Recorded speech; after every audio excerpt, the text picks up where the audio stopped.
And that is that I was focused on volume and not customization. Now, why was I focused on volume? Well, like some of you that are actually listening, I was under pressure to meet activity metrics. And these metric driven, pressure filled environments made me feel like time was my most precious resource. So I told myself, you don't have time to customize 25, 35 new messages a day. Have you ever felt that way? Well, after reading this honeypot story, I realized that I couldn't afford not to customize my messaging. And so my lesson was that I had to learn to break the ice. Break the ice in those introductory emails. Not sell a job or sell my company, but simply break the ice. And I started to reflect on my days at Hot Topic and Torrid when I had to walk into a retail store in a mall and quickly establish rapport with the store manager and then somehow convince that person to meet me in the food court during their lunch break or after work for an impromptu interview. I'm trying to now bring that same feeling, that uh, ice breaking feeling, to my introductory messages to prospects. And so there are three things that I have to keep in mind when I'm cultivating these icebreaker emails. I think of it as add value, ADD. And with that ADD approach, I'm striving to be authentic, different, and delightful with every message that I send. Now, I want to give you a little bit of insight and open source my workflow. So, I'll share with you kind of the makings of a customized email. First, take a look at this subject line.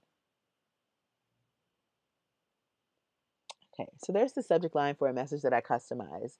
The backstory is that I was sourcing on LinkedIn looking for tech support professionals. So I found a great profile and then I started to review the information beyond his skills. And I noticed his volunteer section was very robust, it was very thorough and detailed. And so I took my search outside of LinkedIn, which I often do, and I found this person's personal website.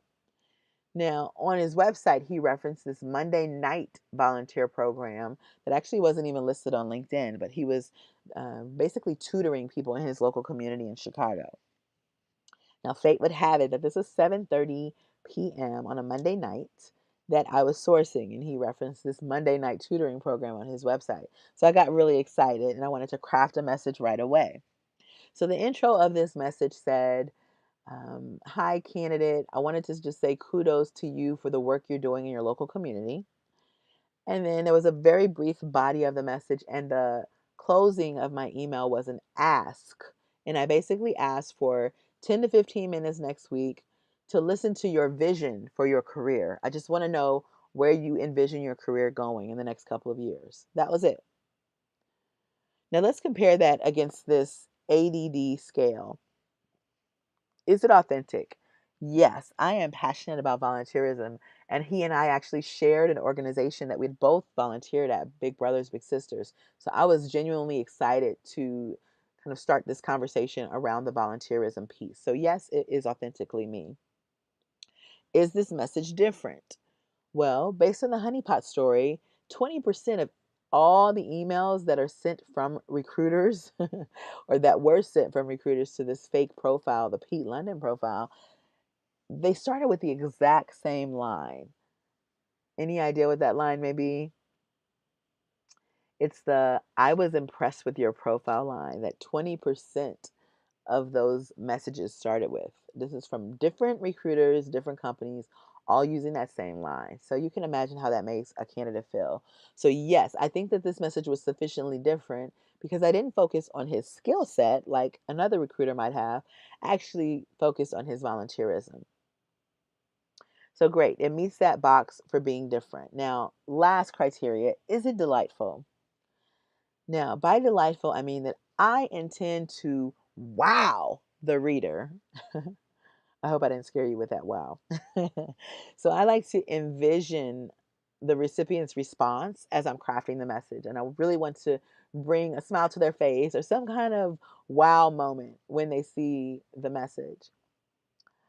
So for this gentleman, I kind of envisioned him coming out of Monday night tutoring, so wintry night in Chicago. He would be buttoning up his wool blazer, a wool jacket. And I figured he'd reach in his pocket, grab his mobile phone so he could check the transit schedule. And once he was done with that, of course, he's going to check his email. And I figured he would see the subject line first. And then before he could figure out which of his friends was actually emailing him about Monday night tutoring, he would look to the left and see my name, a name he didn't recognize. So I figured he would have one of two thoughts. Either, wow, this is an exceptional researcher, or wow, this is a serious stalker. Who is Maisha and how does she know where I am on a Monday night? But what I knew for sure is that he would tap the message, he would open it. I knew he wouldn't just delete it. And and out of sheer curiosity, I knew that he would at least just open the message. Well, he did open it, he did reply, we did correspond, and he was a good fit for the role. And so, yes, this checks that box of being delightful.